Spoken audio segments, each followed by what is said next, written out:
Hello everyone, looks like it's working. Nika here with your daily neuro nugget. It is Thursday, so happy Friday Eve. It's almost Friday, we are almost there. You can do this, babe, I promise you can do it. So here we are, and I wanted to go down the rabbit hole and talk about the theory of there being a hidden message in the Jack in the Box food delivery. There's a big boom that I'm going to be sharing with you guys today. It's like pretty huge. I'm not sure why nobody has addressed it, but we're going to be talking about the Jack in the Box food delivery, and we're going to be talking about something that was missed by all of us in the calls made by MM to Bethany. It's really suspicious, and I don't know how all of us literally overlooked this. Now, we've all mentioned the Jack in the Box food delivery, and it's a little bit weird to me that nobody has mentioned looking into the contents of the food in anybody's stomach, because technically they can do that. It's very commonly done in autopsies. Now, in the past, it was rumored that the Jack in the Box delivery was the unexpected arrival of what was to come, right? The assailants or assailant. Now, before we get started, I do want to mention all of the synchronicities surrounding this case, all of the coincidences surrounding this case. For example, we have Jack in the Box, right? And then we have three Jacks. We have Jack D, and we have Jack S, Jack Showalter, and we also have Papa Rogers, and then we have Jack Showalters with a middle name of Rogers, spelled literally the same with a D in Rogers. Then we also have somebody who a lot of people have forgotten to mention. He was looked into quite a lot by a lot of true crime people, right? And that was Jack Katovich, right? Then we also have Queen and King Road. Then we have numbers, and I'm not talking about witchcraft or cults. I'm talking about numerology and calling cards that are often utilized by gang members, for example. For example, the Aryan Brotherhood gang. Now, we know that we have 1+1 roommates, and 2+2, that equals 4 victims, right?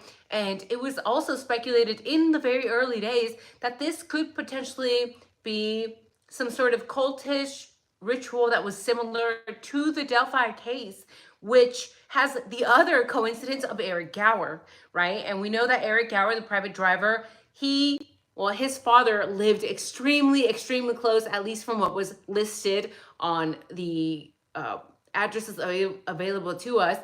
He lived very, very close to where the Delphi case took place. How is that not suspicious to so many people? But we also have to talk about the Aryans, because we know that post IDAHO4, there was a massive arrest, right? It was like the largest drug bust in history, and it took place in Idaho, and it involved the Aryan Brotherhood gang, right? And we know that their number for symbolism is 12, right? That's their number. And also combinations of 1 and 2. Now, this is very, very important, because again, we know that calling cards are a thing, and there's often a lot of symbolism behind many crimes, not just witchcraft, not just cultish rituals, but also gangs. And if you don't believe me, you can go to the DEA.gov website. They show you thousands of symbols used by gangsters worldwide, right? It's very important. Now, let's talk about the Jack in the Box food delivery, because is it possible that this could have been a clue to let others know the crime was done? Like, hey, it's finished. This is going to be our last calling card. And was there a timestamp in the bag? Were rugs delivered through the DoorDash driver, aka Molly Meth? And we have to talk about Molly Meth, right? Because there is this one phone call, right? This is a big boom. There is a one call from MM to Bethany, and Bethany did not answer. And all of this time, for whatever reason, all of us have assumed, most of us probably have assumed, that this call was made by Maddie to Bethany. But was it even Maddie? Because it also could have been Molly Meth, the DoorDash driver. They literally have the same initials. And if you know anything about Molly Meth, is that she appears to be using, and is she involved in, what is she involved in? Does she have a history? Does she have a record? We know that call was never ever answered, but was made to Bethany by an MM. And now I have a feeling that this call was actually from Molly. And if this call could have been from Molly, what does this even say about Bethany, right? Who and what type of people is she involved uh, with? It just makes a lot of sense to think that this case is about rugs, and that it's very likely that it has always been about rugs, but it was immediately ignored by law enforcement. Could be for whatever reason. Could be that maybe they're also involved. We know that a lot of the times when there are massive busts, like there was in Idaho, usually there's a lot of police involvement, right? You have to have corruption within law enforcement to allow that type of level of corruption to appear. Now, I want to sum up the most important events prior to the IDAHO4, because this allows it to take a step back and just have a better overall picture of what was taking place, right? And one of the first things I want to talk about is that we had the Sigma Chi pledge for Hudson Lindau, who was then found unalived, and allegedly he drowned in like an inch of water, and also was magically found by Chief Fry. All of that was extremely concerning. Then we had the issue with Hannah Clear, also very concerning in my opinion, although the parents said it had nothing to do. But I personally think that the circumstances surrounding Hannah Clear, and that there were ties from Hannah Clear to Maddie Mogen, who allegedly bullied her, is concerning to me, right? Now, we also have Ashlyn Couch, who is signing all of the leases that we have mentioned in the past. Why was she signing all of these leases on 1122 King Road, although she wasn't even living there? What type of college student can afford to pay a lease for a whole year when she's not even living there? And not only that, but then she also re-signed the lease. So how is Ashlyn Couch able to afford that? Is it possible that she's also maybe has some rug connections, right? Then we also had so many noise complaints at the King Road home, especially the September 1st one. There was one at the end of August, and then the September 1st one is the one that stands out the most to me, because in that noise complaint, we see Emma Bailey at 1122 King Road just chilling in the parking lot. What are you doing there? What are you doing at 1122 King Road if you don't even live there anymore? And wasn't even inside the house, right? Was she possibly delivering something? We know that Emma Bailey is involved in the narcotics world, and allegedly she has ties to the Aryan Brotherhood gang lord, Jesse James Bailey. Now, then we also had Xana's mom, who was arrested at the end of August for trafficking Big H, right? Heroin. And Ann Taylor was going to be her lawyer. So many things going on in little town of Moscow, right? A lot more than law enforcement likes to admit. Then we also have Kaylee moving out on October 22nd. And then Kaylee is lured back to Moscow to be Dylan Mortensen's +1 around November 11th, on November 11th, right? Oh, I forgot. Back in September, Maddie's stepmom, Corey Hatrock, was also arrested for possession of narcotics on November 7th. So when we zoom back out, this is all tainted with rugs, with narcotics, possibly with the Aryans, because we know that when you look up the DEA government documents, the Aryans basically run the state. And a lot of people like to say it's the Mexican cartels. No, it's actually the Aryans. Not to say that the cartels, Mexican cartels, are not involved, but the Aryans run the state, in my opinion. So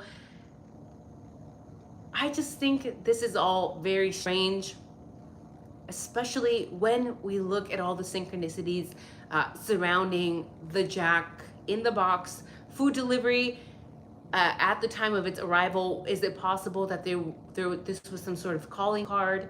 Again, we know that there's a lot of symbolism behind many crimes, and when you look at the numerology, used by the Aryan Brotherhood gang, which is 12. That's like their number, but not just 12, also combinations.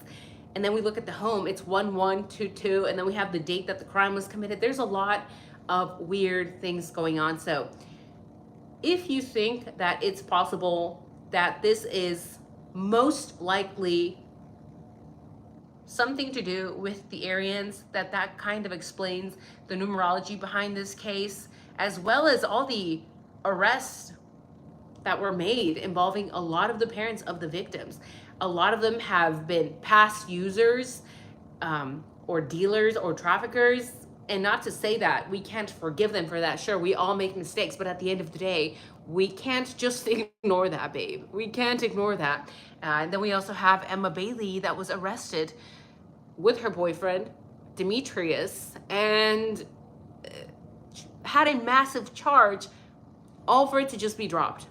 If a charge gets dropped like that, it's because they snitched, in my opinion, right? So if you think that there's a hidden message in the Jack in the Box food delivery, do you think that could have been a timestamp, a calling card, something to let the people know, hey, the deed is done?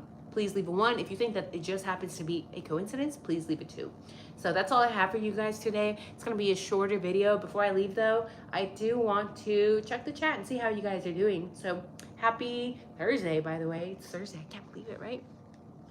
Let's see who's in here. Nadine, hello. Hi, Big Plants, Little City. Hello, Truth, Justice, Animals. Hi, Gorgeous. Made my first love hootie hoot.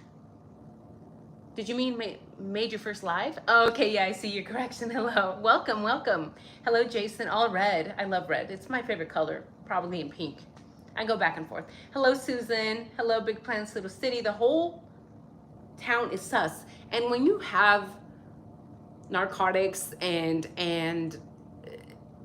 these massive gangs that are basically controlling everything, remember, when you have these massive gangs trafficking people, substances, whatever, you have a lot of politicians that are involved, right? So that's, in my opinion, why the town is so freaking sus. They're like this, okay?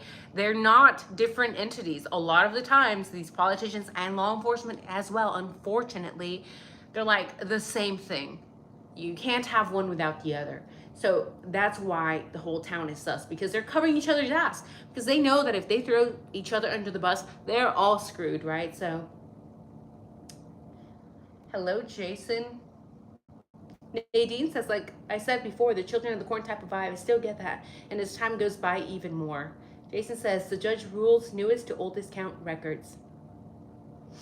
Yes, Nadine. I mentioned the church back in like 2.5 years ago, and actually they took my video down here. So yeah. Nadine says, from the start, they stated that the rugs got flushed. That will surely set a lot of bombs up. Exactly. Hello, Mika. Hilda says, I've always believed drugs are involved. I don't know how this has been pushed back and dismissed for so long. And there's actually probably 2 reasons why it could be dismissed that make the most sense. One would be that they're working on a larger case, and we know now that they actually were. We know that they were working on this massive drug bust that took place in Idaho, the largest in the whole freaking country. I think that's why it could have been pushed for so long. But also, again, when you have politicians that are moving goodies as well, or that are allowing the corruption to happen because they benefit, at the end of the day, the politicians benefit so much more than the actual gangsters. They pocket way more money. So I think that's why this theory was dismissed by law enforcement, right? When you have corrupt law enforcement potentially, or corrupt politicians, they're gonna pay big money to keep things quiet. Scooby says sorority rules require payment even if you move out, so they try to lease them on the lowdown. Okay, but that doesn't mean you pay for a whole year plus if you're not living in it, right? Where was she living? Who was she staying with? And if you're already not living there, why would you sign another lease for a whole other year? It doesn't make any sense.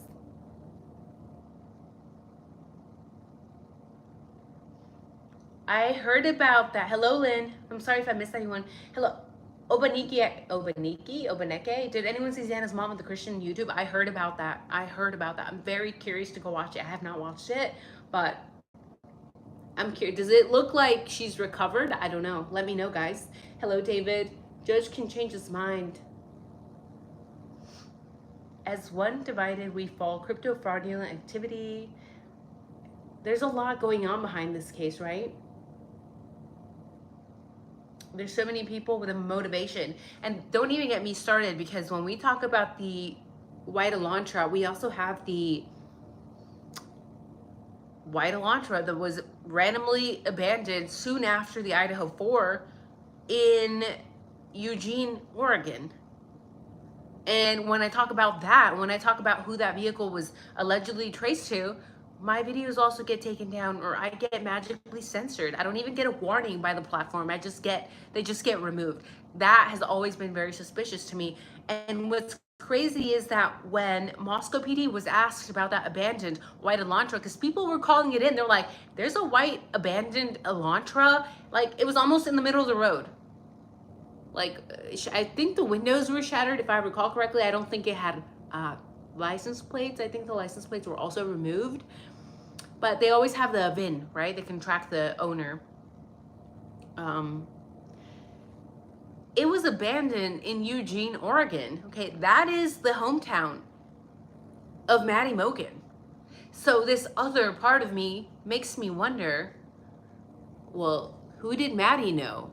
Who were her largest enemies? Or is this, again, linked to somebody that maybe her stepmom knew? Again, her stepmom, Corey Hatrock, was, you know, involved in the narcotic world. She had been arrested for trafficking heroin. Like, that's massive. So we can't just brush off that Elantra and pretend it's not a big deal. And the fact that there's a correlation, Eugene, Oregon is where Maddie was born and raised. Like, is there some correlation to Maddie's stepmom or to Maddie? Right? Bo Roland says they brushed the Elantra off too quick. Exactly.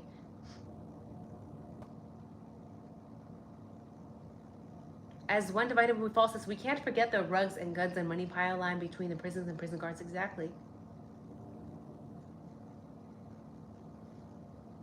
AT drops Xana's mom as a client to defend the guy who unalived her daughter is nuts. And supposedly, you know, she was forced to do this by the state. One of the reasons that was stated was that Ann Taylor was one of the few people that could, like, handle a case like this. But I'm like, are they really that short-staffed? Do they really not have that many lawyers? Like, it's very, very strange. Yeah, I do feel bad for Maddie's mom. For some reason, when I see Maddie's mom, like, my heart just, like, ugh. I don't like how I feel when I see her. She just seems like a very honest, sweet person. And she's one of the few without a trafficking or a using or an incarceration record, right, that I know of. So either way, guys, let me know if you enjoyed the video. Please leave a like. Make sure you leave a comment in the comment section. And we'll see you guys tomorrow. One more day, and it'll be Friday. And then we have a very important video to talk about tomorrow. I think you guys are going to like it. So make sure that you come in for the live tomorrow. I'm aiming for around 3:30. So I won't promise anything, but I'll try my best. See you guys soon. Take care. Mwah.